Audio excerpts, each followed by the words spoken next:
Hello, good evening and welcome back to In the Know, brought to you by the Racing Post and Coral, as we bring the flat season to sort of an end with Champions Day at Ascot, the 10th running, of course, of the big day at the track.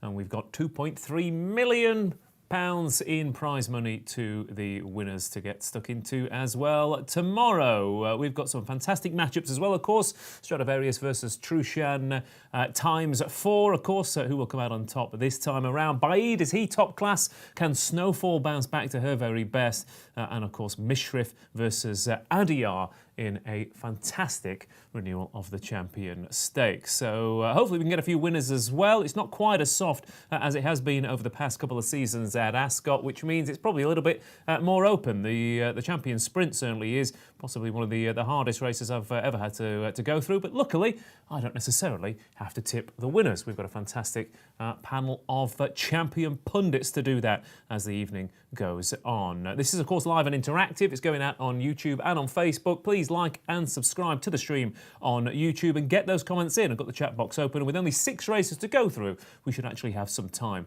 to go through them as well and get your selection. So please let us know what's going to be sending you out on a high at Ascot tomorrow. It's tough stuff, though. Again, please gamble responsibly. Only bet what you can afford to lose at the weekend at Ascot. We are here to advise, but of course we don't know everything. We know some things, hopefully. One thing I do definitely know is that after a month off doing this, that and the other, I'm luckily going to be joined once again by the champion himself, Mr. Paul Kealy, back in the studio. Paul, you are one of the only people I've ever known who's accidentally booked a month of holiday. It's good to have you back. I hope you enjoyed yourself, mate. Well, I got a call and said, listen, you haven't taken any holiday this year. It's about time you got some. You got loads to take. So for the last 5 weeks off, and come back refreshed. And what's all this? We don't know everything. I've got 6 winners tomorrow. I retire tomorrow at 4:35. Yeah. All right, okay. That's the old Keel's confidence. That's why you needed a break. Exactly, buzzing for it now. Buzzing for it. Yeah. Because that's the thing. I mean, it's a long old season, especially the flat season, where in the height of the summer you're having to keep on top of 7 or 8 meetings a day. It's nice to have a little bit of a break. Yeah, just focus on. But I've had a little study at Catterick and Foss-Lassamore as well, so can't help myself. Yeah, absolutely. Back with a bang. Back with the bang. Paul Kealy then is back in the studio. One man who hasn't gone away, hasn't left his house. It's Tom Segal, ready and raring to go for Ascot. Tom, hello. Yeah, I don't get out very often. Here I am again, back in my old living room. Yeah, looking forward to it. The Champions Day hasn't, it's not always been Champions Day, but I think this is the best single day's racing of the season anywhere in the world this year. I think it's absolutely brilliant. You can hardly miss in a horse, are we? So, really looking forward to it. Yeah, and a celebratory haircut as well, Tom. Yeah, and don't do haircuts. Hate haircuts, but someone's got to do it. Although it was down to my shoulders yesterday, so I went and had one this morning, but there we go. I assumed you'd done it yourself, but... Very good, yeah. Your mum will like that one. Absolutely. What do you think of tomorrow's card? Before we go into it in detail, Tom, are you as confident as Keels? Is anyone as confident as Keels? No one's ever as confident as Keels. I did this a few weeks ago for the paper, and I got a few running for me at massive prices, which are much shorter now. So, I've got a few sort of anti-post bets running. I thought, these meetings, there's sometimes the price, everyone's battered the prices into the sort of right range, about now. So trying to find something that was totally weird, apart from in the last race, was quite tricky. But we'll have a crack. We'll maybe get... Keels have 6. I'd like to have 2. 2 will do me. All right, we'll settle for 2. David Stevens joining us from home as well to give us all the news and info from Coral HQ. What's your spread on winners for tomorrow, David? No. Good evening, Ross. Keels, welcome back after your round the world cruise. Tom, good to see you feeling better after your brush with COVID. You're clearly back in form. We'll see how confident Keels is after he tips one same as me during the evening. We'll see if he still fancies 6 then. But look, I agree with the guys. Brilliant day's racing. As a single day's racing, probably about as good as we get in this country. Of those that are missing, St Mark's Basilica is the obvious one for me that stands out. Maybe a couple of the sprinters haven't made it. But apart from that, it's a brilliant day's racing. And I'm like Tom, I'll settle for 1 winner, never mind 2, let alone 6. Yeah, absolutely. Okay, so 1 for David, 2 for Tom, 6 for Paul. We'll see how that goes. I'll settle somewhere in the middle. I'll go for 3. But in terms of you saying the best days racing of the year and all that, just looking actually at the ratings of the horses running tomorrow, there's only 7 horses rated 120 plus. I mean, there were 6 horses in last year's Champion Stakes rated 120 plus. So in terms of actual sort of superstars, there are a few. We've got some fantastic matchups, but is that? Yeah, I think it's a case of what we've got, though, isn't it? I mean, you can't say there are that many horses missing. It's just that every now and again you have a lull where you don't get the absolutely top class superstars that we've seen before. So it doesn't matter. They're very very competitive races. Yeah. Is there a possibility, Tom, as well, that there's been a bit of a clearing of the decks of a lot of older horses rated 120 plus that have maybe gone by the wayside, and we're going to have some youngsters who could make their mark and go up a few pounds in the ratings?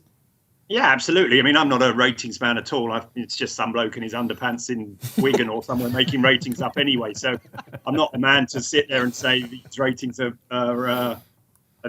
what everyone believes in. I just think we've got the best horses, bar, as David pointed out. I don't think the sprint is probably the best sprint we've ever seen, but all the other horses, bar St. Mark's Basilica and the German Freak that won the Arc are here, I think, and really looking forward to it. I think it's a great day. Yeah, I guess maybe Poetic Flair would be the one, wouldn't it? It would be nice to see him have another a crack in the mile. But plenty to like about the car. Just a quick glance at Ascot. I know I'm not going to mention draw or ground, Tom, or anything. I know we'll play the same clip over and over again. But Ascot, they narrowed the track. The ground's not as soft as it often is at the back end. Quite a few trainers, I imagine, will have aimed for this, thinking it's going to be tested. Yeah, I think they all don't want it as bottomless as it can be here, and I think that's fine. They have been forecast and have been getting, by all accounts, very, very heavy dews, and I know, I'm walking a dog in the morning, the ground's absolutely soaking first thing in the morning, and there's not been an awful lot of sun around to burn it off, so it's going to be on the easy side, but it's not, it's going to be no excuses. I mean, they're talking, John Gosling already talking about walking the track for Stradivarius. I mean, if he pulls it out tomorrow, he's gone bonkers. Yeah, absolutely. Yeah, I mean, let's go out on because it's a possibility this is his last run, isn't it? Tomorrow? Yeah, absolutely. Yeah. Let's see him match up. And David, a quick betting update of the week. Obviously, Tom's put a few anti-post fancies up. What are you scared of in the book? Anti-post? Yeah, it's interesting. I mean, we're starting with the long distance cut, and we'll come on to that. I mean, Hamish has been very well back today, actually. Whether that is the doubt over Stradivarius even running, and even saying that the ground's not going to be soft enough for Trueshan, which I think is crazy, and Cook Kills has just sort of explained why. Of the rest, Adayar and Mishriff have got a real ding-dong battle going on for favouritism in the Champion Stakes. And at one point, Baid looks as if he might start favourite for the QE2, but pretty sure now Palace Pier will. So, yeah, nothing too much as we go into it, but I say it is all about tomorrow afternoon. That's when we'll see all the money, tomorrow morning. Well, from now onwards, of course, we'll see the money. Okay, lovely stuff. People are getting in touch already. Kieran Katzen, good evening all. Hope you're all safe and well. Same to you, Kieran.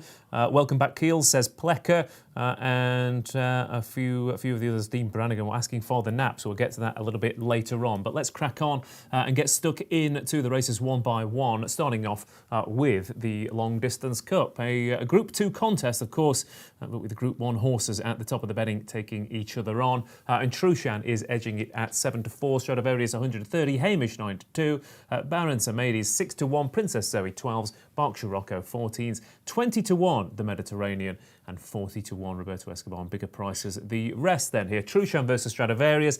In theory, of course, Keels, because we've had these two versus each other a few times, but by rights we should have had twice as many as we've actually seen. Well, yeah, because one doesn't want to run on one surface, and one, even more ridiculously, doesn't want to run on the other. It's strange, isn't it? I mean, if John Gosling had not said that Stradivarius doesn't like soft ground and not said a word about it, we would describe him as an all-time great stayer, remarkably versatile as far as ground's concerned, and handles soft better than most. Like, you know what I mean? Because that's exactly what his form says he does. But again, he's already talking about looking at it, even though he ran it on much, much softer ground at the ARC meeting on the Saturday in the Prix du Cadran. Here's a couple of stats for you. First of all, we've got 4 favourites that are under 2-1. In the 10 years of Champions Day at Ascot, there have been 31 horses in the group races go off at 2-1 or shorter. 18 of them got beat. 13 winners include Frankel twice at very short odds. And horses trained in Britain and Ireland are 6 from 70 if they've run at the ARC meeting and gone to Champions Day. They are 1 from 15 in the Long Distance Cup, that winner being Order of St George in 2017, but he finished fourth in an arc and had 20 days to get over it. In 2016, he finished third in the arc, finished fourth in the arc in 2016, and had 13 days to get over it, and he got beat at odds of 4-6. And obviously he was running a mile and a half on soft ground and not 2.5 miles. A mile and a half on good ground and not 2.5 miles on very soft ground. I think both of these two had a very hard race, basically.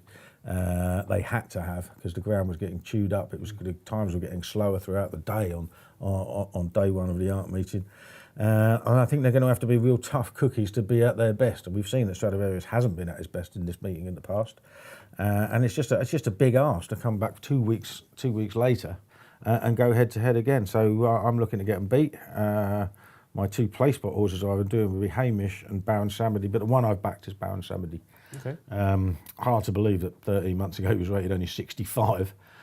Trained by Joseph O'Brien, stormed through the ranks as he stepped up in trip, won a Grade 2 in Belmont over 2 miles early on in the season, had a break, came back, real strong staying on effort to finish third in the Irish at Ledger last time, on his first run for a couple of months. I thought it was a really, really good effort. He was closing at the line. He's going to relish the trip. And I just think he's almost an each way bet to nothing. I'm pretty sure at least one of Truchant and Stradivarius will be out of the frame. And I think he'll be in it. I think he's still an improving horse. And I think he'll go very close. Okay, there we go. And I see what you've been doing your month off. You've been crunching stats in. Absolutely, having a look, counting them up. I was gonna throw some in myself, but I don't need to. It's fine. I'll just sit back and let Keels do it. But he's an improving horse. There's a couple. I mean, there's him, Invite, and Dubai Honor, who this time last year, if you'd said they were the prices exactly, going to be for absolutely the right. today, would be pretty ridiculous. So they could all have very good afternoons at Ascot then. But Truchant versus Stradivarius, it is. It's only a couple of weeks since Longchamp. Of course, Tom, are you singing from the same hymn sheet as Paul, or do you think the top two are better than the rest? I'm definitely against Stradivarius, Ross. I think we've seen. I'm not sure he's. I mean, he ran very well in Paris. Actually, I thought for a bit he was going to win but he must have had a hard race. He blew out here last year. I would be against him. I find it harder to definitely rule out Truchant because he's such a brilliant stayer. And I think I agree with Keels about the conditions. I think it will be soft still, or on the soft side for sure. I think as soon as I start playing that. Must have had a hard race game, they win. And as soon as I start playing, they won't, you know what I mean, the other way around. But he is a short price, I understand it. I think he's the most likely winner. I'm with Keels. I think the obvious two are Hamish and Baron Samedi. I personally haven't had a bet in the race. If I did, I would probably just side with Hamish, although he's a little bit shorter in the market than I was expecting this morning. The rest, I can't see, really. I think Berkshire Rocco's probably going to run better than his price because he's been trained for the race. Princess Zoe ran badly last time. Can't really see her. The Mediterranean, it's a bit of an old monkey, I think. I don't think he's necessarily puts it all in, and Roberto Escobar won't like the ground. So I fully understand where Keels is coming from. I personally just slightly prefer Hamish, but Baron Samedi's fine too. Truchant, I think, will probably win though. Okay, Truchant is a 7-4 shot here then. Yeah, Hamish, 92, of course, comes from a good family that's the yard know well. He's related to Harris Tweed, of course, who was beaten into second in this race a couple of seasons ago. And he didn't win beyond 1 mile and 6, so Hamish does have to prove that this extra couple of furlongs will suit him. Slight concern, personally, I don't like backing horses on the round track at Ascot, drawn down that inside rail when it's a bit soft. So Hamish and Baron Samedi, 1 and 2. I'd be a little bit concerned if they did get stuck down that inside. Yeah, I can understand. It's not a massive field, though, is it? So, I mean, it should have thinned out by they'll thin out, hopefully, Yeah, it should be fine. Okay, anything else to mention in here, Kills, who could outrun its price? I don't think so. No, I think it's just straight, top four. I mean, I think it's Princess Zoe. I gather the trainer said that, because she swung into the straight behind Truchant and Stradivarius, she returned with a cut. So they're sort of trying to explain away the fact that she finished so weakly, which she normally doesn't do. So she if anything, she's normally the one that's exactly. Yeah, she might be she might be the fly in the ointment. But I think I'm really keen on Baron Samedi. Okay, very well. Baron Samedi then is a 6-1 shot. Princess Zoe, of course, was ahead Stradivarius at Royal Ascot, and is a 12-to-1 shot, significantly bigger price here then. In terms of people at home, what they are going for, David Moffat says couldn't have Hamish. Nijinsky says horses that ran in Paris 2 weeks ago are a ticking time bomb, so going up against those ones. And Jonathan Sherritt says Tashcan each way. Of course, I think he probably needs softer ground, but he's certainly an improving type as well. So a bit of a top-heavy market here for the long-distance Cup, but Trushan should win for Tom, but both Paul and Tom, David, thinking that Baron Samedi and Hamish could offer a bit of value. Yeah, and it's an ever-fluid market, this. The latest odds are actually 15-8 Trushan, so he continues to drift. And again, I agree with Tom. He's the best stayer out there, I think. And the ground, I'm sure, will be plenty soft enough. But it's just, after that avalanche of stats there from Keels, are you put off by him? The fact he only ran just under 2 weeks ago, and I think you have to be. I don't think Stradivarius is the force of old anyway. Whether he goes on this ground or not will rule him out. Hamish, you said it, Ross, there is a question mark over him getting this trip. He obviously beating Huckham over 1.5 miles last time is decent enough form, but say he's got to step up. And Keels should be delighted to know that the one I came down in favour of was Baron Samedi. Wanted to take on the top two. I think he's been trained for this race in mind. Third in the Irish. Hines up in the first leg, isn't he? I can't believe what I was going to call you, though. I had to remember that it's 6 p.m. we are on air, and this is a family show. Absolutely. So, yeah, it's Baron Samedi for me, who is currently now 11-2 from 6-1. So, ever fluid market, this. But Trushan, if you knew that those exertions in Paris hadn't taken him out of it, then I say at 15-8, I think he could be a terrific bet. But there is that question mark. I would say, David, as well, it's a family show, providing your family are 18 or over. The 125 at Ascot, the champions, the British Champions Long Distance Cup. Then, Tom, what wins it and what's the bet? My bet would be Hamish. Okay, very well. Keels? Baron Samedi, that's the one. Okie doke. And David? Baron Samedi. Baron Samedi, yeah. And I fancy him as well. I think he'll run a big race as long as he doesn't get stuck on that inside. He was coming home well behind Sonny Boy Liston last time out and has an improving profile. Okay, from one extreme to another then. The Long Distance Cup over 2 miles with a couple of exposed stayers. But we've got pretty much every sprinter you could possibly think of, bar Starman, lining up for this 6 furlong contest. The Champions Sprint is an absolute nightmare on paper. Let's see if we can get a decent price winner then. And Wokingham winner Rohan heads the betting now at 9-2 after sustained support for David Evans' charge. 5-1 Dragon Symbol, Art Power at 5-1, Creative Force 13-2, 8-1 is Minzal, Kinross 10-1, Happy Romance 14s with Glen Shiel. And it's bigger prices at the rest then. Here we've got 6 furlong horses, 7 furlong horses, 5 furlong horses, all sorts of types going up against each other before Keels jumps in with some stats. Every winner since they switched it to Ascot, of course, has had course form, but that goes for a lot of these. 3-year-olds, 2 from 38.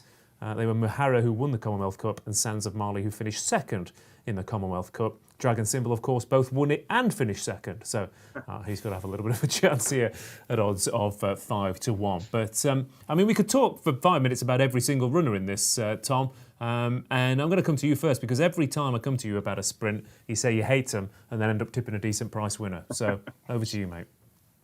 Well, this is the one race on the card that probably is lacking a standout performer, isn't it? Is there a Group 1 winner in there? Apart from, obviously, Dragon Symbol won but didn't win, so as you pointed out. So you're sort of scratching your head around here, and the market summed it up, doesn't it? 9-2 the field. When I first did this race a few weeks ago, I was all over Art Power, and I still love Art Power. The problem I've got with him is stall 20. And it's not because of the draw, because I don't understand draws, as I've pointed out many, many times. But normally at this meeting, far side comes out best. And if we go back to the last meeting at Ascot, Aldari and Symbolize won the handicap, the last handicap on the card there, right up the far rail. And I just wonder whether he's drawn on the wrong side. Now, I don't know that. And I'm not one to have researched where the pace is or anything like that. That's not my game at all. But I do think Art Power is well capable of winning this race if he's drawn in the right place. The reason is I think he's been running incredible races under strange rides. He's been beaten less than a length in the Diamond Jubilee, or he's been just over a length in the Diamond Jubilee, July Cup, Haydock Sprint Cup, having made the running. And I think he wants holding up. I think we saw that in the Curragh last time when he was held up behind the pacemaker there. He just was a totally different horse, and they couldn't pull him up. and he would nearly hit the fence at the back, how fast he was going at the end, at the Curragh there. I think the fact that he stays 6 furlongs so well now is massively in his favour. As I say, the problem is stall 20. So the other one I like is Creative Force, who won the Jersey up the middle at the Royal Meeting over 7. He's not been beaten far in the July Cup. And the Haydock, fast ground. He's much, much better on slow ground. I think he was one of the only horses to win up the middle at the whole of the Royal Meeting. Just thought he was going to go really well. You can make cases for hundreds of them. Happy Romance has finished in front of Creative Force last time and is a bigger price. Kinross won the 7 furlong Lennox Stakes, didn't he, beating Creative Force? There's loads in there. You can make case for loads, but the two I'm hoping my hopes on are Art Power, who's drawn 20, which I'm very worried about, and Creative Force, who's on the other side. Okay, Art Power then 5-1. Of course, I mean, it was different tactics last time out because it was a different jockey, wasn't it, Tom? But Sylvester's back in the saddle, and he does. I mean, when he gets on these horses who, however early pace, he just puts his head down and rides. And like you said, David Allen was a bit cleverer last time. Well, he just rode it. Yeah, I'm hoping that Sylvester's learnt something from that, because if he makes the running, he won't get home. He won't get home as well as some of these. I mean, I think you're going to need a horse that stays really well to win this race. I think the ground's going to be tacky and testing, and I think horses that have 7 furlong form might come to the fore. Your Kinrosses, your Creative Powers. So I'm hoping, because he looked like a stayer last time over 6 furlongs, a strong stayer at the trip, that they will ride him. He'll ride him differently, but he's on his side on his own, and he might think that Glen Shiel on the far side in stall 2's going too fast. I've got to keep up with him. I don't know. I'm not one to look at tactics, as you well know. I'm much more interested in form, and I think on what he showed last time, he's the best sprinter in this race. But I am worried about his draw. Yeah. And you say about, staying further, they obviously Glen Shield, Don Juan Triumphant, Labrisa Breeze, Gordon Lord Byron, a lot of horses at Marek who've all had sort of form over 7 furlongs have won this race in the past. But it's Rohan at 92 at the top of the betting here, though Keels. But not much between them on ratings. But if you were going to sort them by ratings, the top rated wouldn't even be on the screen. Yeah, exactly. That's the thing. I mean, there's only £3 between the £4 between the best 13 in here, and I think we can always get carried away to the fact that lots of these horses have been running in Group 1s throughout the season. None of them have actually won one, and it's because none of them is actually that good. You know what I mean? Which is that this is the one race that doesn't actually do what it says on the tin. There's no real champion sprinter here, whatever happens.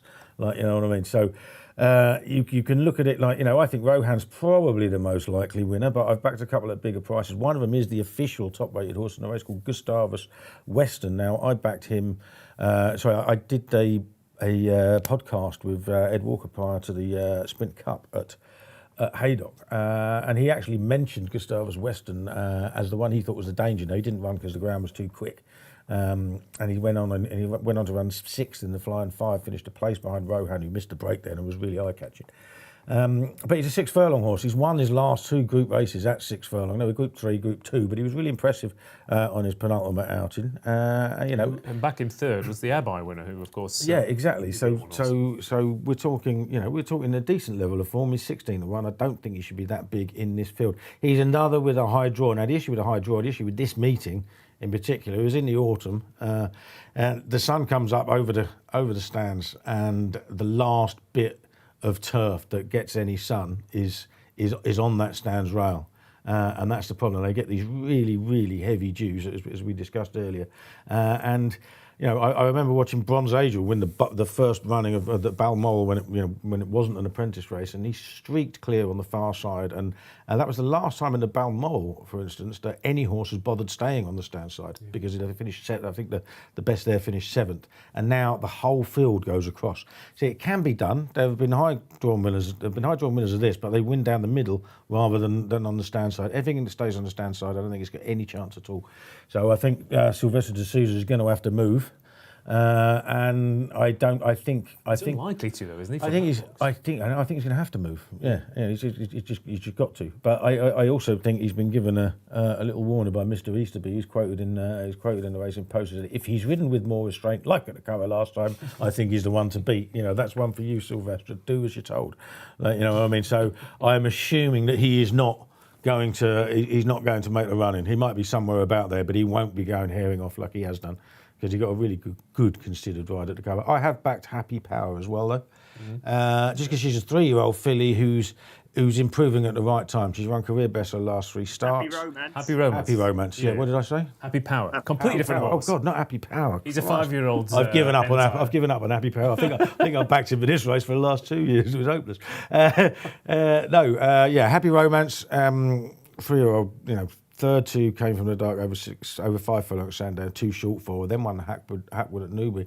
And she actually got slightly halted in her run at Haydock last time. She was only a length behind Emirati, and he had to cut inside as well. Apart from the winner, she was the last one off the bridle. Yeah, exactly. And again, she was ahead of Creative Force, she was ahead of Art Power. Obviously, might not be if Art Power gets the correct ride, but I just thought, at a double figure price, she's at the right time, she's improving. She will want it to dry out. Yeah. I think it's fair to say that. But I think, good to soft is fine. She just won't want it any softer than that. But as we said, there are plenty in here. The Group 1 winners are all rags, aren't they? Glenn Shield won the race last year. Brando's a Group 1 winner. He's in his 6th run in the race. He's been second in it twice, 80-1 last year. He's beaten in those, 4th in it twice as well. It wouldn't surprise anybody if he ran well with it. And of course, there is loads. Like I said, Glen Shield, Holly Doyle's back in the saddle, isn't it? Good draw, blinkers on. Of the others, Minzar, last year's Jim Crack winner, ran an absolute cracker on its return. Kim Ross, as we said, has got good form as well. Vadream, of course, who was only a couple of lengths behind that Creative Force in the Jersey and won the Bengal Stakes. Trouble on the Saturday of Longchamp, that was. I did it in big time at Longchamp, but Vadream was like my 1 bet at Ascot. It was like 14-1. Did, and she won very nicely. So completely wide open this, David. I'm hoping just give us extra places, 7, 8, 9, 10, or money back if none of the 10 horses we've mentioned win. Yeah, 4 places each way. You do get your money back up to a tenner free bet for beaten by a length. When it's that sort of race, it looks so close. But yeah, Rohan's taken over as favourite now at 9-2. Dragon Symbol and Art Power had been favourite at varying points this week. Both they're 5-1. Couple I like. You did just briefly mention Minzao there. Jim Crack winner, 3rd in the Middle Park. He ran over 5 furlongs on very soft ground last time. 6 furlongs of better ground should suit him. Just a slight concern from Jim Crowley about the bounce, obviously, after that good run on a return from absence. And I'm a fan of Creative Force as well. He lost his chance at the start in the Haydock Sprint Cup, but obviously has won the Jersey at the Royal Meeting. And they're drawn together 4 and 5, so I can't get too hung up on the draw. But yeah, wide open. You can make a case for, as you say, a dozen of these, and we still might not get the winner. Absolutely. People at home, one of the rags will win, says Toothpick Charlie. Jonathan Sherritt says, no one's mentioned Ventura Diamond, so there's another one for you. Damon Moffat said, stop it. On Happy Romance, you've put the mockers on our back to at 25-1. And Nijinsky says, Rohan Trine and Group 1 company got caught out. And past tired horses last time out, people are lumping on. So, as we expected, lots of opinions. By 10 lengths as well, though, didn't he? He did. Get that close doing what he did. I mean, there's obviously an engine in there. Yeah, there is. But there's definitely a few. That was quirks as well. A few quirks, that's for sure. But he is 92 favourites. So there you go. You've got to take the quirks in with the price there. Keels, what have you backed in the sprint? Gustavus Western and Happy Romance. Okay, very well. Tom? Creative Force for me. Ross? Creative Force it is, currently at 13-2. David? Minzao for me, and Happy Power, who Keels also mentioned. I know he's not his tip, but he's 33-1. He's bound to pop up now. He was given a false mention. Lovely stuff, and I'll go for Glen Shield with Holly back in the saddle, and also Creative Force again. I think that extra 7 furlong stamina on this ground will suit him very nicely indeed. On to the third race then at Ascot tomorrow. But if you are watching at home again, there are plenty of you watching at home. Over 500 of you at the moment, but only 19 likes. So just click the little thumbs up button. Because we love stats and numbers as much as Keels does. So give us a like and a subscribe to the stream there. He's not even listening to what I'm saying. But let's go to Ascot then. Away, then. Let's go to Ascot for the 2:35, where Keels is already dreaming of the winner. That's it. I was getting stuck in already. In the Fillies and Mares, where we've got a nice shape to the race and a short price favourite here in the shape of Snowfall at 4-5. Albaflora is 9-2, Invite 5-1, Ashada 15-2. 2, Tribal Craft 22s, Le Jacon 28s, Lady Hayes 33s, and Mystery Angel, the outside with a lot at 50 to 1. And Tom, we see Snowfall return to the track only a couple of weeks, of course, after a big run in the Arc. And Keel's obviously a bit concerned about those horses coming off the back of those Longchamp events. It must be said, though, this is, if you're going to come off the back of the Arc, you want to be going into a race, let's say, as weak as this, but certainly winnable for Aidan O'Brien's charge. Oh, absolutely. I mean, if you go back to her summer form, she'll win this by a distance, won't she? But as we've said before, I mean, that's two below par runs on a bounce. I mean, hard to say the Arc was a below par run, but I thought she'd run better than she did in the Arc. I'm quite fancied her, actually. Everyone else was telling me she had no chance, and I thought she was going to run better than she did in the Arc. She must have had a hard race that day on that ground, as Keels pointed out earlier. I'm against her. I've got to be against her at odds on, given how many, she's a filly that's 2 below par runs now coming up against not a great field, but some horses that are on the up.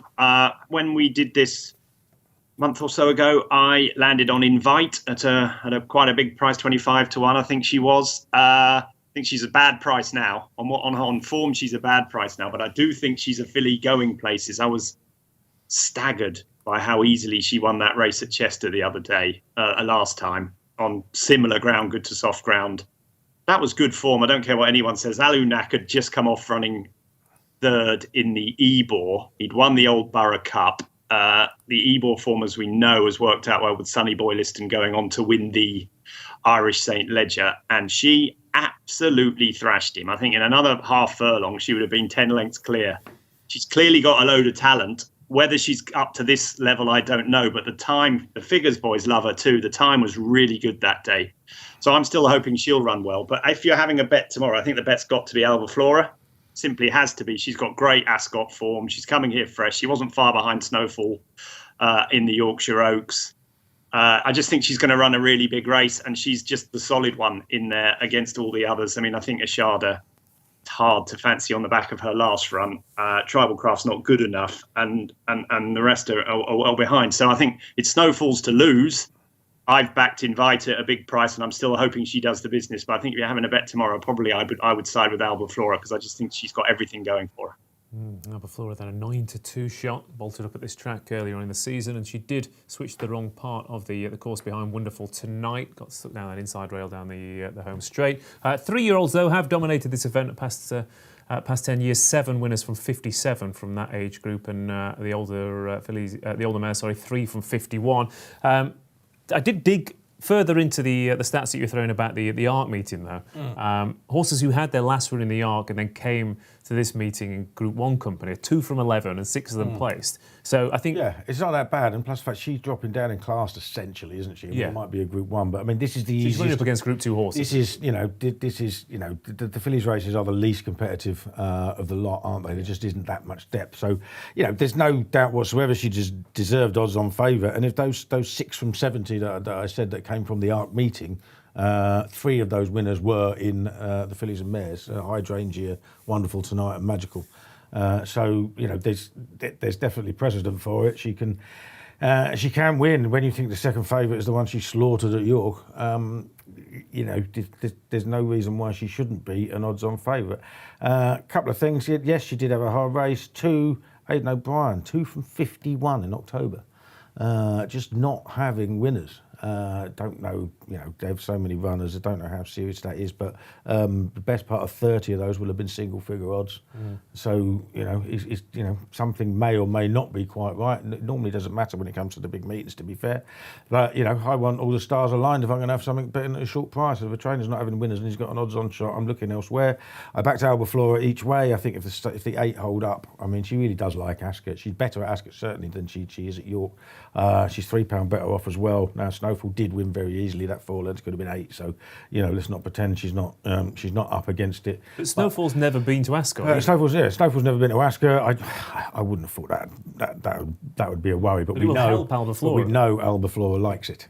She absolutely bolted up first time out this this season, thrashing Tribal Craft, who's in the field by 7 lengths, and she's been freshened up for it. You know, we know she goes well fresh, judging by that win at Ascot. She's been aiming for this race ever since. And Snowfall hasn't. This is an afterthought. So, you know, I think, you know, 9-2, 5-1 is, you know, it's a fair free each way bet in a race that doesn't have an awful lot of depth. No, it doesn't. It has, David, an absolute each-way thieves shape to it, doesn't it? It looks like people, if you fancy Albethor or Invite, I imagine people are going to be knocking them together in each-way doubles and trebles all day long tomorrow.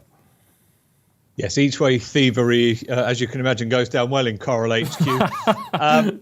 Sorry, I'm not necessarily promoting it, David, but just warning you in case you hadn't noticed. No, we'd be fully aware of it. First nap of the night is landed in both Keels and Tom have rightly said you've got to take on Snowfall at the price. Actually, her 6 in the arc doesn't worry me too much. I think that's probably as good as she is, and that's fairly good without being top class. It's the defeat to Tiona in the Vermeer that, for me, sort of popped her bubble of invincibility this season, and I think she's crying out to be taken on. Again, as Keel said, this was an afterthought. And Albaflora, given her love of Ascot, is the obvious each-way one against her. Not even, I'm hoping, each-way against her. I think she can beat the favourite. I know she was beaten a long way at York, but that was a different Snowfall for me. That seemed a long time ago. And I'm hoping that this is one of those that arc meeting stat really has taken out of Snowfall. Yes, of course, at her Oaks best, she'll win this, but I think she's perhaps past that now. So Albaflora, hopefully, not even each way, Albaflora to win. On the nose there, Albaflora, 9-2 shots. Just mention a few others, of course. Ashada, who was very disappointed at York, but says good ground at York and fast ground at Ascot. But I went back and had a look at the allowances for that, and it was completely the other way around. So clearly surprise. Yeah, it was. I mean, I think a plus 20 at York for the going allowance and a minus 10 at Ascot. So clearly the ground last time didn't suit, so Ashada could run well on the back of that Ribblesdale run. And of course, the race that Mystery Angel ran in last time out, behind Forbearance, the Princess Royal Stakes, has an excellent record in this. Ben Curtis also rides her well, so she's 50-1. So yes, it looks like a bit of a penalty kick for Snowfall, but people taking her on in the studio. Keels, what with? Yeah, Albaflora for me, just a free each way bet, really, I think. Absolutely. And Tom? Well, I'm hoping Invite wins. 1, because I want Andrew Balding to win the Trainers' Championship for a bit of a change, and 2, because I backed her at 25-1. But I think Albaflora might be the bet for me tomorrow. Okay, I think there's 2 reasons in reverse order of importance for you there, probably, Tom, if I was going to guess. David?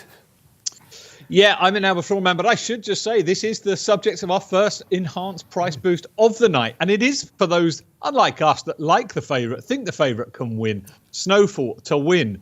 And make a note of this, 2.5 lengths or more was 9-4, is now 3-1. So she's odds on to win. But if you think she can win by 2.5 lengths or more, 3-1 is the price. Okay, and we go over to our price boost connoisseur, Mr. Tom Segal, with his opinion.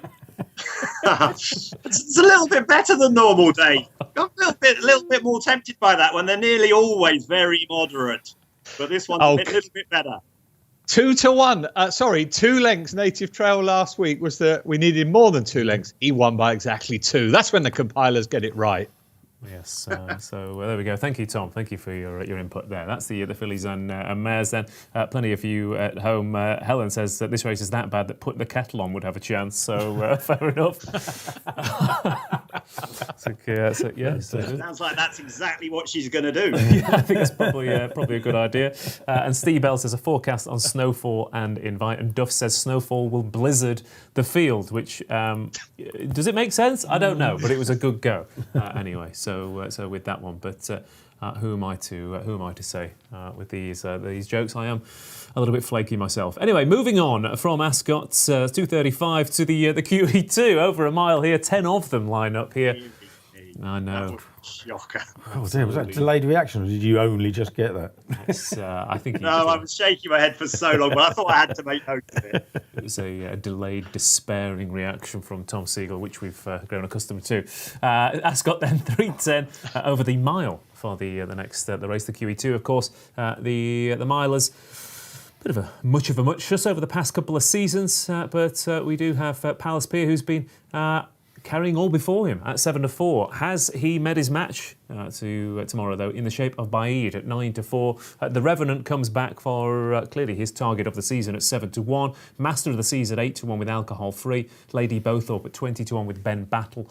Mother Earth is 22-1. Other horses in here are Lord Glitters and, of course, Njord, who won the Balmoral last year. So plenty of course form in this race. And Palace Pier at 7-4. The only horse that he's beaten in the past sort of 18 months that's won a Group 1 Keels is Lady Bowthorpe, a reopposes, but that pretty much just tells you what the mile division's been over the past season or two. Yeah, of course it does. I mean, he's the right favourite. If he's in his early season form, he wins. But I just worry with he's a sort of horse that trains off. Because his first 2 runs, I mean, okay, one of them was, in a Mickey Mouse race at Sandown, but he did it with such panache, didn't he? And then he won the Lockinge doing handsprings. But he made much more of a meal out of beating Lope, Fernandez, a length and a half in the Queen Anne. And if you said Baaid beat Lope, Fernandez a length and a half, you'd actually say, so what, wouldn't you? Like, you know what I mean? Because it's, he's like a 0 from 14 Group 1 performer. Last time out against Poetic Flair, don't get me wrong, Poetic Flair is a very, very good horse, but it wouldn't quite have been his ground. And he's had a very long, hard season. And in another 50 yards, he might have won. Because he was coming back at him. So I'm just wondering whether he's trained off, because he got beat in this race last year. I don't buy heavy ground being a problem. I don't buy the bloody shoe falling off being a problem. You look at... What about missing the break? Well, yeah, missing the break. Yeah, missing the break, you know what I mean? He didn't miss it by miles, did he? Like, you know what I mean? There's all sorts of, there has never been, it's an unwritten rule of racing, isn't it, that if a top-class horse gets beat, there is an excuse. But if you look, if you click on any horse, I reckon 1 in 3 horses loses a shoe according to the vet. That's how often you see it in form in the Racing Post on the website. So he's the right favourite. He should win if he's at his best. I have a feeling that A, he trains off, and B, doesn't really like the straight course at Ascot. So I've got to take him on, but I'm also taking Baaid on as well. I thought that was a Mickey Mouse race, the Moulin, and I thought he made a meal in winning it, and the next 3 home have all been slaughtered since. So it's not the strongest form in the world. So why not? That's a 125 and 121 horse. Let's scrub him off. I mean, Baaid, he looked brilliant, but he had to work a little bit harder to win last time, and it wasn't. I don't think it was much of a race. So let's have a go. Why not go with a horse that's unexposed and fresh? Because last year, the Revenant won on his second start of the season. The year before, King of Change had run second in the Guineas and then had a load of time off and come back, won one in the autumn and then came back and won it. This is what Master of the Seas has done. He was finished second. He only a short head behind Poetic Flair. Probably should have won that day as well. I mean, I marked him down after that race. I was like, this is the best horse in this division. This is the best horse. Yeah, this is the best miler. And then he goes wrong. So Poetic Flair's only got within a head or a neck of Palace Pair. Master of the Seas probably should have won the Guineas. He's come back, shaped a lot better than the Bear Result, I thought, got in a bit of trouble. Trainer said beforehand that he was very much in need of it. So he's been brought along for an end of season campaign. He goes Breeders' Cup after this. I think he could be a very, very good horse, and I'm definitely willing to back him around the 8-1 mark. Okay, and he won on soft ground on his debut as well. So yeah, I would be. I wouldn't have any issues with him on what this ground is going to be. Okay. You'd have issues if it was heavy, wouldn't you? Because you just wouldn't know. But this ground will be fine for everything. Master of the Seas then is an 8-1 shot here for the QE2. So Keel's very dismissive of the front 2 in the market, Tom. But obviously Master of the Seas in here, the Revenant, big eye catcher last time out, alcohol free. She, apart from her fast ground runs, she's unbeaten this season. So the top 5 in the betting all very much of interest. What's tickled your fancy here? None of them. Really? Okay, fair enough. 6 in the betting. I quite like Lady Bowthorpe to run a race, Ross, to be perfectly honest. I'm with Keels on Palace Pier. I didn't even like him in the Lockinge. Keels said he did it with handsprings. I think if you'd swapped the draws, I think Lady Bowthorpe would have beaten him that day. She was stuck out in the middle. She gave him about a 6-length start, was only beaten a length and a half. It looked to everyone, I think, that Palace Pier was coasting. I don't think he was. I think he was all out, and I think she's got a chance of running really well here. I think the key to her is being held up on soft ground off a strong pace, and I think she's going to get it. So I think she'll run well each way. Whether she wins, I don't know. I fully agree with Keels about Baaid. I don't understand him. I really don't. He keeps beating rubbish horses. He beats them really easily, but all his form just never works out. The Goodwood race hasn't worked out, and the Moulin certainly hasn't worked out with the 2nd, 3rd and 5th all being beaten about 30 lengths next time. The figures boys don't like him. He's not run a top-class figure yet, so got to be against the top 2. I went round in circles here. 1 minute I fancied the Revenant. Next minute I fancied alcohol-free. I was very close to tipping Master of the Seas and backing Master of the Seas. In the end, I tipped nothing, but I will back Lady Bowthorpe because I just think she's a little bit better than people think she is. I think if you go back to that Lockins run, she's got a really, really good turn of foot. She's not far behind Palace Pier. She's got a perfect... Excuse me. She's got a perfect conditions again, and I just think at 20-1, she can hit the frame. Okay, yeah, Lady Bowthorpe then, who is a very big price indeed. She's another Ascot horse as well, isn't she? Again, yeah. This track definitely going to play into her strengths. Other horses to mention, obviously, Mother Earth has not run a bad race all season. Every Group 1 that she turns up in, she runs an absolute blinder. And we've got to mention the Revenant because I know they were probably hoping for softer ground, but. Talk to me about it. I mean, you know me, I try not to get involved in short prices, but I'm at Long Shop and I've had a decent double on the Revenant and Trushan. And, well, you know, it's a good job everyone was French around me, put it that way. I couldn't believe it. I mean, he is absolutely rocketed home from probably the slowest run race at the entire meeting. He's definitely as good as he was. And so, yeah, he could be a massive player. Whether it all depends on how dry it gets. But he's a decent horse. Let's not rule him out just because the ground's good to soft rather than heavy. I think he can definitely be a player. Okay, the Revenant then is a 7-1 shot. David, how have the punters been playing this? Because of course, Baid has been a bit of a talking horse. I'm just not sure from who, if you know what I mean. It's kind of, I get the feeling there's been a bit of a mythology around him, but no one seems to be absolutely mad keen on him. And to be fair, similar for Palace Pier, he just turns up and wins his races all the time. So you get the feeling the mile division is one that punters struggle to warm to a little bit. Yeah, it's really interesting listening to the debate on this. This race is as open as the sprint, it sounds like. But of course, the market doesn't reflect that. The market's dominated by 2 horses. Now, the one thing that Palace Pier and Baid have is a big string of ones by their name. I mean, Palace Pier's won his last 4, 3 Group 1s included. Baid's 5 out of 5. And actually, come tomorrow, when a lot of punters are looking at that, those ones will count for a lot. So I think Palace Pier probably will start favourite ahead of Baid. This is when we find out if Baid is as good as that row of ones suggest. Because this is a race you really couldn't ask for anymore. I know you said Poetic Flair's not here, but you've got Alcohol Free, the Sussex Stakes winner. You've got Mother Earth, the 1,000 guineas winner. You've got last year's winner, the Revenant. I mean, it is a brilliant race. And a win for Palace Pier or Baid will clearly see them crowned champion miler. And me waffling on like this is because I haven't got a clue who's going to win it. I fancied Master of the Seas, but I just didn't want to upset Keels anymore. Well, you've ruined me Himes anyway, so just crack on. I think he brings the 2,000 guineas forward to the table. I like Alcohol Free because she should never have run in the Juddmonte. I mean, fair play to her for trying, but she was never going to get a 1.25 miles at York. But her Sussex Stakes win was top class. I hope Baid is as good as that string of ones suggests, because we all love an unbeaten superstar. But yeah, look, it's a brilliant race.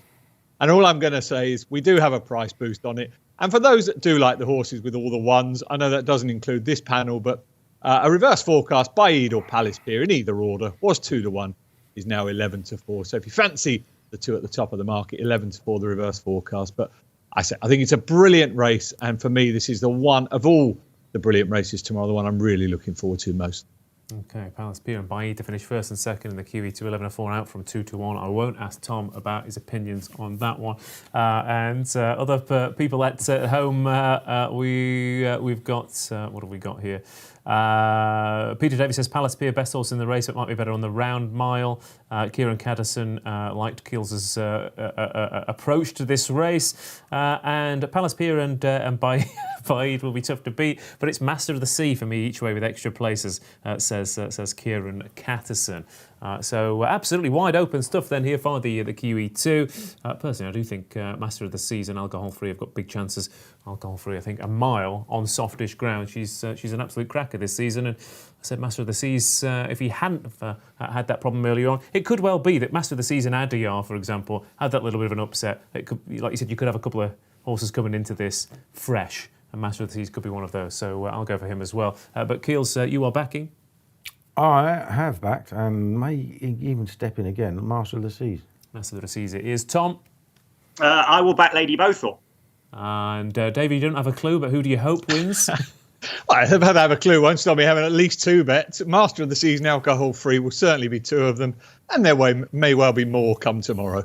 Okay, very well. Like I said, I'll go with Master of the Season, alcohol-free as well. 2 more races to go then at Ascot on Champions Day tomorrow.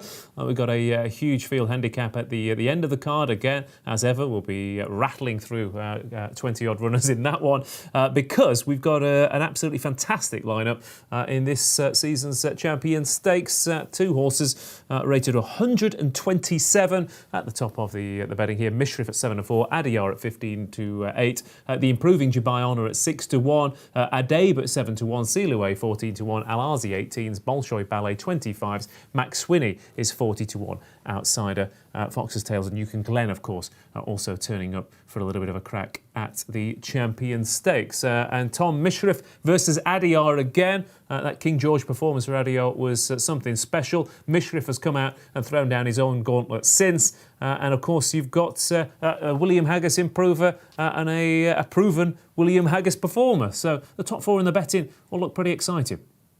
Yeah, it's a brilliant race. This is my race. Mr. Stevens can have his mile. I like this race, the champion. I think it's just a brilliant race. You've got the best horses for me, the best 3-year-old and the best older horse over middle distances, Mishrif and Adiyar up against each other. I'm hoping Adiyar wins, actually. I think people have forgotten that he missed his prep for the Arc. I think he was too free, too keen, and too fresh in the Arc, and he might bounce back here. But as we say, he must have had a hard race because he finished really weakly that day. You know, for a horse that everyone was talking about, St. Ledger horse, he didn't hit the line at all in the Arc. So if he's going to have to be a very tough horse to bounce back off that. Mishrif blew out here in the race last year. I know that was very soft ground. He was a bit like Adiyar. He'd had a long, hard season as a 3-year-old. I think he's going to be better this time. He's probably the one to beat. Dubai Honour was incredibly impressive. Keels was there. He'll probably be able to tell you about it. But he seemed to finish like a rocket in the pre-dollar the other day. He's definitely getting better.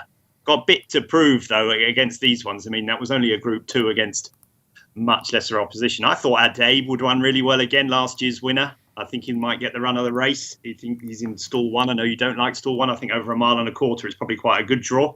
And I think he might make the running. And the other one I think is going to run really well is William Haggas's 3rd string, supposedly. Mr. Stevens will fill us in with the Jim Crowley news. But I think Al-Azi is a massive price, or he was a massive price. I think 18-1's.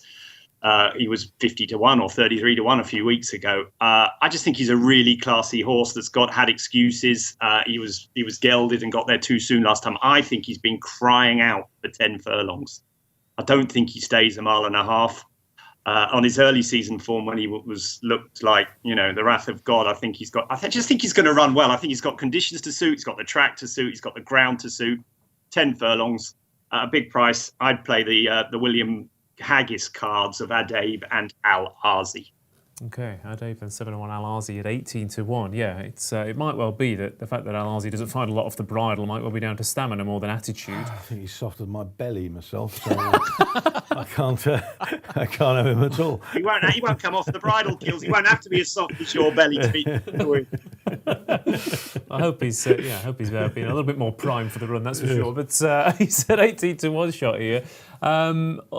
Just a quick mention on Dubai Honour, obviously a rapid improver here. I was just having a look back in terms of previous 3-year-old winners, because we've had a few of these, but they tend to have already run to sort of an RPR of 1, 2, 3 already. Dubai Honour just a little bit lower than that, so he does have to improve a little bit more. But maybe you consider that the steps he's taken so quickly, isn't he? Since being gelded, he was rated 91. He was 4th in the Britannia. Yeah. Off a mark of 91, and he's now rated 116. And this is the thing: William Haggas has last year's winner in the race. He does. Who goes well fresh, almost never finishes out the first 2, does he? And yet he said, right, let's supplement this horse. So there must be, there's a little bit of the unknown about him, but he must think, well, actually, this might be a really good horse. You know what I mean? So he's in there. I still think it's probably between the front 2. Mm-hmm. And like Tom said, just the finishing effort of Adiyar. And if you go back to the King George, I thought Mishrif was coming to get Adiyar then. He's £7 better off and over his best trip. And it'll be interesting to see how they go in the market, because the two times that Mishriff has disappointed, in the Eclipse and last year, he was incredibly weak in the betting for both of them. And I don't know whether he's a horse that goes over the top, or he clearly wasn't ready at Sandown. But the market seemed to know that he was over the top last year because he was very weak. If he's strong, I think, given conditions and given the fact that he's been prepared for this race and Adeo is coming after running in the Arc, I think it's advantage Mishriff this time, especially with being £7 better off. Okay, Mishriff then a 7-4 shot. I kind of hope Adeo wins, because that Ascot win over. You always love to see a great 3-year-old, don't you? So I would certainly like to see him win. I just think Mishriff will. It's just the thing about, I don't know, he was beaten on his seasonal, he was beaten on his debut, he was beaten on his seasonal reappearance, he was beat, he's had a break since Longchamp last time out. He's a big horse, he clearly comes on for those runs, and the view of Adiyar coming into the straight at Longchamp and taking off, and you're thinking, okay, you've gone a bit mad here. But if he does that over 10 furlongs at this track, it could be quite hard for Mishriff to peg him back, I thought. Not impossible. But look, I think the Judd Monty was a soft race, but he didn't half look good in it, did he? You know what I mean? And he certainly travels, so we'll see. I'm not trying to talk you out of your... No. I mean, I think they gave Adeo a little bit of rope in the King George. He was sat off quite a fair way off him and got to him quite comfortably, and then just didn't see it out. I just have a feeling it's his day tomorrow. Okay. There we go. Mishriff 7-4, then Adiyar 15-8. Again, other horses to mention. Bolshoi Ballet, of course, who Adiyar was 40-1 for the Derby. Bolshoi Ballet was 11-8. So it's quite the swing in the season between those two. And Sealaway, who I thought was a bit of an eye catcher in the Arc himself. He travelled very well. He was drawn very wide, and he finished 5th. So not too much between him and Adiyar on that form. But two absolute top-class horses at the top of the betting here, David. And Paul was saying about Mishriff, the market has been speaking about him when he's been beaten, he's been weak. So has he been weak or has he been strong? No, he's been steady. I mean, him and Adeo have been vying for favouritism, but that's mainly down to the strength of Adeo rather than any weakness about Mishriff. He needed that run at Sandown in the Coral Eclipse for sure. He was brilliant at York visually. Again, you question the form, and for me, I think he's the one favourite of the day that I want to be with. Of the rest, I agree with you about Sealaway. Unlike Adeo, I don't think the Arc was, the be-all and end-all for that horse. I think this Champion Stakes was always a target for the French horse. Whereas Adeo, you just feel there is an element, Charlie Appleby tracing the trainer's title and coming here as an afterthought, which I don't think you can do. It would be brilliant to see the Derby winner win, but I'm a big fan of Mishriff here. But if you do like the first two in the betting, the final price boost of the night is those first two in the betting to finish first and second in either order. Was 7-4, is now 9-4. So Mishriff and Adeo, either order, 9-4. Okay, very well. Mishriff 7-4, Adiyar 15-8. Either order is 9-4, out from 7-4. There we go. The Champion Stakes. Then at home, you've been getting your selections in. Offwell says Sealaway needs heavy. Has got no chance. Banker of the day is Mishriff, says Steve Bell. Dante thinks Adiyar's only running for stud value purposes. And a great race, says Chris Hodgson. He's likely to back Adabe. And I did have a look at that. Horses aged 7 or older in Group 1 company over this trip or further over the past few years. 2 from 73. They were Cirrus de Zegels and Yates. So Adabe will be putting himself in some top-class company if he does win at the age of 7. The Champion Stakes goes to Paul Kealy. Mishriff it is. Tom? Well, I think Mishriff will win. I'd like Adiyar to win, but I've backed Al Azi. Okay, very well. I would like and think that Adiyar will win. David Stevens? I think Mishriff will win. And Jim Crowley, Tom, is going to ride Al Azi like a good horse. He thinks he can definitely get him in the frame. Okay, very well. And, of course, memories of Hookham at this track a few weeks ago, who absolutely... How do you ride a horse like not a good horse? It's a fair point, yeah. Sideways. From the off. Yeah, that's it. Yeah. Hills, with the greatest respect, you and your soft belly on any horse would probably look like a bad horse. Well, 9 stone overweight, mate. None of them can win with that. there are any jockeys. I'm pretty sure Keels could ride a horse like a badly. I'm Could ride a horse like a bad jockey. I'm starting it here, guys. I'm starting the campaign. I want to get Keels in one of those charity races by this time next year. I want to see him for Shire horses in the silks. Police horses. Yeah, that's what we need. The last race then, and Ascot tomorrow. If you've had a frustrating day in the first 5 races, then you've got 20 runners to decipher in the Balmoral Handicap. 5-2 favourite here, then Sunray Major. King Leonardus is 6-1. Nugget 7-1. Aldari 9-1. Sebuska is 10s. Reju 14s. Matthew Flinders at 16s. Escobar is also 16s, and it's bigger prices the rest. Again, the biggest field of the day, the least amount of time, but luckily Handicap King Paul Kealy, I'm sure, has got something up his sleeve. Paul, what was the Balmoral? Well, I don't think anybody's surprised if Sunray Major's a group horse, but we've got this googly with the draw in stall 21, which is, because there were 3 reserves, it's effectively 18. But obviously, even John Gosden has said we don't really want to be that side, and he says I think we might see ourselves on our own up the rail. If they go up the rail, he won't win. I'm pretty sure of that. I think they're going to have to go into the middle. Now, Escobar won from stall 21 2 years ago, and that was up the middle. So, it's not impossible, but I think Frankie Dettori is going to have to give some ground away by going across early. So 4 of the 7 runners of this, since it was open to professionals rather than apprentices, have been won from stalls 1 to 4. So I think you might want to go low. In stall 1 is a horse called Maurice Diamond, who last year finished 3rd in the Queen Anne and was rated 113, is now rated 102, and has actually been running quite well. Close up 3rd at Ayr, 7th in the Cambridgeshire last time. And if that far out is the place to be, has the pace to be up with it, and I think we'll go well at a decent price. I've also backed Ross Colin, who I just think is a horse that doesn't run a bad race. It's just and probably wants a decent field to be able to settle a little bit better, because he can be a bit free in these small fields that he's been running in. The last time he ran in a big field handicap, he was 2nd to Maydani at Goodwood, and he should have won half the track. He got in so much trouble. I don't know, it looked like Maydani won really easily there, but I mean, believe me, he was just waiting, and Ross Colin couldn't go anywhere. So I think he's definitely a major player, should be much higher up. I'd make him 3rd favourite. I'd go as far as say that. It's obvious that Gosden was very keen to get Sunray Major into the race because he declared both Sunray Major and King Leonardus long before he declared Magical Morning. They must have been waiting, because Sunray Major was the last one in, and they must have been waiting before he actually confirmed Magical Morning. I was watching it on the entries coming in, like, you know what I mean. So you wouldn't be surprised if Sunray Major had £10 in hand, but might be on the wrong side. Okay, Sunray Major then, of course, comes from a fantastic family, but that 21 box could be a difficulty. He's a 5-2 favourite. It blows the race wide open. If you don't fancy him, Tom, surely there must be something at a bigger price for you. Well, he was a big price, but he's not so much now. I'm surprised to see Sir Busker there at 10-1, because that's my fancy. He's got a massive chance. I know he's top weight, but he's only a few pounds higher than when he ran an absolute blinder at York last year. His form at Ascot is just rock solid. He was 3rd in the Queen Anne this year to Palace Pier, only beaten 2 lengths. I know that wasn't the greatest Queen Anne, but he had lots of good horses behind him. He's been trained for this race. The ground's right. Stall 3 behind Maurice Diamond. I just think he's going to run a massive race. I don't think he'll be out the 3. So for me, Sir Busker is a good bet. Yeah, okay, Sir Busker. Yeah, he was 25-1 yesterday, Sir Busker, and he's been well back.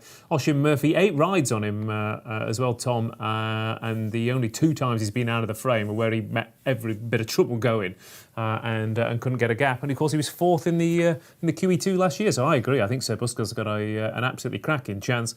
Although King Leonardus is interesting.